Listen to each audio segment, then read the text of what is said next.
Good morning and welcome. Today let's take a look at growing our own seed for the beetroot plant. Most of us like things like pickled beetroot, boiled and buttered. They're a very useful vegetable, but how do we get the seed for them if we wish to save our own seed? First off, the beet is a biannual. These are getting ready to go to seed. There we can see the little bud there. But these were planted last year. These was our last crop of beets. They grew here in the garden, were mulched in. Strawberries were planted around them because this is our new strawberry bed. These were planted last fall. But these were mulched in, allowed to set in the soil over winter. We don't want the roots to freeze. They need they need to be tricked to go through winter. You can lift the root and store it in a cool basement somewhere and replant it in the spring. But these were allowed to stay in place here in Zone 6A. We can very easily do that.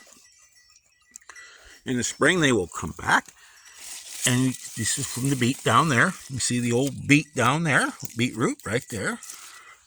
It grows up, and this is where the seeds will develop. I will be posting updates on this as the seed develops, so we can see how these seeds grow in the harvest process as well. But here we have was there about 4 plants here, 5 that we've saved for our beet seed. Now things can happen. We can have a storm. They can break these stems off. A goat could get out here and eat them. They love these seed stalks. There are various things can happen that can interfere with the process. So we don't want to depend on just one year. It's always good to grow seed multiple, so we have enough for multiple years, and do it before we run out. So we have a continuous supply of seed. And for beetroot is the same for Swiss Chard. And that gets into another thing. We do not want to do beets and Swiss Chard the same year.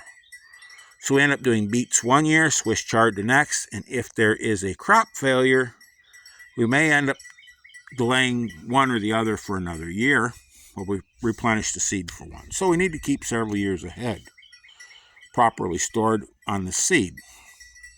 But anyway, there's our seed stalk and our beet, and this is the where flowers are coming out, the buds there. On Swiss Chard, it can be very, very large.